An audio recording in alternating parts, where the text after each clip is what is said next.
This is a review on the Feoxshal solar water fountain with the battery backup. Currently I have an underground electric line that shorted out, and that electric line feeded several of our water fountains. In lieu of doing an immediate repair, I thought maybe try out a solar fountain setup instead. We have enough sunlight to make this happen. Now there are 4 reasons why you want to possibly go to a solar setup. Number 1 is that your pump went out and you need to replace it. 2, you want to transition to free energy. 3, you're DIYer and you want to create your own fountain, bird bath, or pond, or even a whimsical waterfall. And 4, you have an area that's too far away from an electrical outlet, but you still want to have a functioning water feature. After researching, I settled on Feoxshal. It's reasonably priced, it appears to be of a decent quality. So I ordered a kit that included a battery backup. I'll talk on the battery backup aspect later. Now, before you make your purchase, you want to make sure that your fountain, bird bath, pond is deep enough to cover the pump. I'll make sure that the water level is several inches above the top of the pump. The reason is, as the pump is circulating water throughout the system, initial water level will drop. If the pump is in a small area, the water drop level may be below the pump's intake. And if that happens, then you're going to have dry running condition and your pump will burn out. Luckily, the Feoxshal that I chose has a safety feature for dry pump conditions. Next, you have to determine how high or lift you need the water to travel upwards. This will determine how big of a pump you will need. Pumps are measured by gallons per minute. Likewise, if you need to pump a longer distance, then a higher gallons per minute aspect will be needed. Next, you have to determine if the area has direct sunlight exposure for the solar panel. The solar panel comes with a 6.5-foot wiring, so the fountain and pond can be in the shade as long as there's enough sunlight available within a 60-foot radius. Solar panel output is another need that you have to consider. For instance, a 10-watt panel will produce 10 watts under ideal lighting conditions. In real-world conditions, we do not have ideal lighting throughout the day. In fact, throughout the day you have travel across the panels, the day may go in and out of being overcast, and the sun is not stationary, it moves across the horizon. Thus light output would increase and decrease throughout the day. For me, it looks like a 15-watt kit would do the work. The 15-watt solar panel kit has a lift of 5 feet. I only need 1.5 feet lift, and it also comes with a 190 gallon per minute water flow. The pump is 7 watts, while the solar panel produces 15 watts. So we have a 46% fudge factor or headroom. This fudge factor may counter any brief cloud covering or losing direct sunlight as the day wears on. I decided to get one step larger than the 15-watt kit. I got the 20-watt kit. This gives me a larger solar panel, which in turn gathers more sunlight. The larger pump is able to flow at 360 gallons per minute with a 7.5-foot lift. This is a 50% more water flow than the 15-watt unit. There's also a water flow control available if you don't need the additional water flow, but you want the extra lift. However, the pump is larger, so it would consume more than wattage in the other unit, the 15-watt unit. In fact, it's going to consume 12 watts. This leaves a headroom or a fudge factor of 40%. For my particular fountain, the higher gallon per minute will become more important. My fountain is set up just like a waterfall.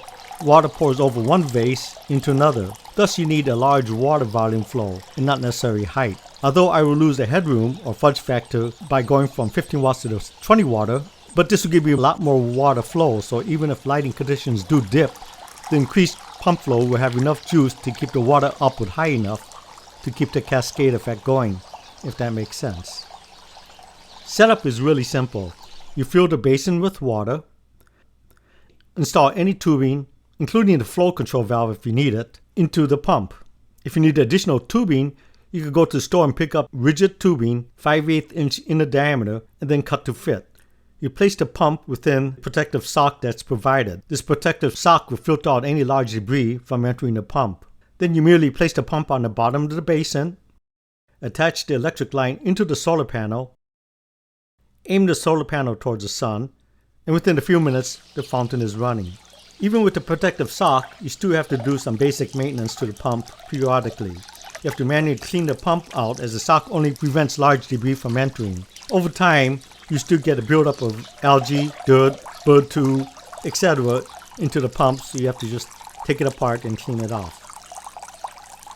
Now I'll talk about the battery backup feature.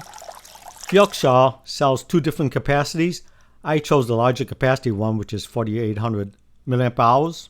This battery backup can be charged with either the USB wall charger supplied or by the solar panel. When using the battery backup, the pump draws from the battery and the solar panel charges the battery. When the day is overcast, odds are that the solar panel will not keep up with the battery drain, so eventually you would have to charge the USB battery via the USB charging brick. Attaching the battery is simple. One end connects to the solar panel and the other end connects to the pump. So my overall impressions of the setup is it worked as it should. The solar panel is of decent quality. Everything is dust and waterproof to IP65. It comes with all the extension tubes that you need for most basic installation. Like it says, if you need to extend the tube length, then you just go out to the hardware store and buy the tube. It also comes with the water flow control if needed. So let's say you got the larger system, but you don't necessarily want to increase water flow. You just need a lift capacity, then you could turn down the water flow. It also comes with several spray pattern attachments. So it depends on the effect you want, you could attach the appropriate head. The negative to this unit is that the battery does not come with any type of timer device. So if you do not need a water fountain, let's say from dusk to dawn, you have to manually remove the battery every night. There's no way to use a remote control to turn on and off the fountain. You know, with today's technology, it seems like it's simple and inexpensive to include some sort of a remote timer. Also, Feoxshal claims a 24-hour turnaround time for customer service. I had the initial problem with the first unit that I purchased, and I was ghosted, so your mileage may vary, and I was using the Amazon message center to contact them. In summary, the solar fountain met my expectations. It works great in direct sunlight and even works when lightly overcast. Any dark clouds that would periodically go across the fountain will shut off the unit, and that's why you would need a battery backup. The solar fountain was priced aggressively and turned out to be a good value. It would have been nice if they had the upgrading to a larger panel during the purchase, as this would give the additional wattage headroom needed to better combat cloudy overcast days. Okay, so this looks like an overcast day. We can still see it's working. It's not as powerful, but as you can see, very overcast day. Sunlight's coming and going, but as soon as we get into a light cloud like that, it works, just not as strong. Naturally, you get direct sunlight, we can see that it's spouting up 3 or 4 inches from the top. But right now, it's pretty much shut down. The sun's completely blocked.